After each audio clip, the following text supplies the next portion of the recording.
তো ভিউয়ার্স, তোমরা সবাই কেমন আছো? আজকে তোমাদের কাছে নিয়ে চলে এলাম আবার একটা নতুন রেসিপি নিয়ে। বাই দ্য ওয়ে, আমি শেফ সোমনাথ আর তোমরা দেখছো সোমনাথের রান্নাঘর। তো আজকে আমরা কুমড়ো বাটি চচ্চড়ি বানাবো। চচ্চড়ি তোমরা অনেক রকমের খেয়েছো, বাট আজকে কুমড়োর বাটি চচ্চড়িটা অনেক ডিফারেন্ট, তো ট্রাই করবে অবশ্যই বাড়িতে। তো এখানে আমি নিয়ে নিয়েছি ঘি কাঁকরোল, বরবটি, কুমড়ো, বেগুন, আলু। তো এগুলো নেওয়ার পরে আমি একটা প্যান নিলাম এবং তার মধ্যে দিয়ে দিলাম সরষের তেল, দুটো বড় চামচের মতো। তার সাথে দিয়ে দিলাম, তেলটা গরম হওয়ার পরে দুটো শুকনো লঙ্কা এবং অল্প জিরে। তার সঙ্গে দিয়ে দিলাম অল্প আদা। আদা শুকনো লঙ্কাটাকে বেশ ভালো করে ভেজে নিলাম। আদাটা যখন অল্প ব্রাউন হয়ে এসেছে তখন দিয়ে দিলাম ওর মধ্যে একটা টমেটো এবং 4 থেকে 5টা কাঁচা লঙ্কা চেরা। তোমরা ঝাল খেলে একটু বেশি ব্যবহার করে নিবে সেক্ষেত্রে। তো এইগুলোকে ভালো করে তোমাদের ভেজে নিতে হবে। ভেজে নেওয়ার পর দেখবে যখন টমেটোটা হালকা হালকা জল ছেড়ে আছে তখন ওর মধ্যে অ্যাড করে দেবে কুমড়োটাকে লম্বা লম্বা আঙুলের মতো কাটিং করে কাটবে এবং কুমড়োটার সাথে দিয়ে দিবে আলুটা। কুমড়ো আলুটা কেন প্রথমে দিচ্ছি, কারণ কুমড়ো আর আলু হলে একটু বেশিক্ষণ সময় লাগে ভাজতে বা বয়েল হতে।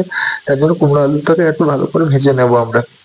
তো এটা ভেজে নেওয়ার সময় আমরা ভালো করে নাড়াচাড়া করে পরে একটুক্ষণের জন্য এটাকে ঢেকে দেবো। তো 2 মিনিট পরে এটাকে আমরা খুলে দেবো। তো 2 মিনিট হয়ে গেছে, দেখতেই পাচ্ছ আমাদের কুমড়ো আর আলুটা অনেকটাই ফ্রাই হয়ে গেছে আর সাথে টমেটো গুলো প্রায় গলে এসেছে। এবারে এগুলোকে বেশ ভালো করে নাড়িয়ে চাড়িয়ে এর মধ্যে আমরা অ্যাড করে দেবো বেগুন। বেগুনটা দেওয়া হয়ে গেলে পরে ওর মধ্যে আমরা দিয়ে দেবো বরবটি। তো এখানে বেগুনের ডাঁটাটা কেন দিলাম বলে, বেগুনের ডাঁটা এর সাথে দিলে পরে খুবই সুন্দর লাগে এবং খেতেও টেস্টি লাগে। এর মধ্যে আমরা অ্যাড করে দিলাম ঘি কাঁকড়াটা, যেটাকে আমরা অনেকেই কাঁকরোল নামে পরিচিত। তো এগুলো দিয়ে বেশ ভালো করে এটাকে নাড়াচাড়া করে নিতে হবে, বেশ যাতে গায়ে মাখিয়ে যায় তেলটা এবং ভাজতে আমাদের সুবিধা হয়। তো সেভাবে আমাদের পুরো নাড়াচাড়া করে পরে একটুক্ষণের জন্য ঢেকে দিতে হবে। তো ঢেকে দিয়ে আর 5 মিনিট পরে খুলে দেখবেন তেলটাও ছেড়ে গেছে আর বেগুনটাও প্রায় হয়ে গেছে। ঠিক এটা হয়ে গেলে পরে অল্প নাড়ি চাড়িয়ে এর মধ্যে দিয়ে দিবেন 1 চামচের মতো লবণ, 1 চামচ হলুদ গুঁড়ো, 1 চামচ ধনে গুঁড়ো, 1 চামচ জিরে গুঁড়ো এবং গরম মশলা 1 চামচ এবং লঙ্কা গুঁড়ো 1 চামচ এবং সাথে একটু চিনি অ্যাড করে দেবেন। চিনি তো চচ্চড়ির মধ্যে কম্পালসারি, আর বাঙালি মানুষ একটু চিনি না হলে বাবু চলে না, সেটা বাঙালি ঘটি হোক কিংবা বাঙাল হোক, বাট বাঙালি তো সবাই আফটার তো মিষ্টি সবাই খেতেই ভালোবাসে। তো এইভাবে আমরা বাটি চচ্চড়ি মশলাটাকে বেশ ভালো করে মাখিয়ে নেবো। মাখিয়ে নেওয়ার পর ওই মশলাটার সাথে একটু ফ্রাই করবো। ফ্রাই করে কিছুক্ষণ পরে এর মধ্যে আমরা জল অ্যাড করে দেবো, যাতে না মশলাটা পুড়ে যায় এবং চচ্চড়িটার স্বাদটা তেতো না হয়ে যায়। তো বাটি চচ্চড়িটা একটু বেশ ভালো করে জল দিয়ে নাড়িয়ে দিলে পরে ওর মধ্যে যখন ফোটন চলে আসবে তখন ওটাকে আমরা ঢেকে দেবো।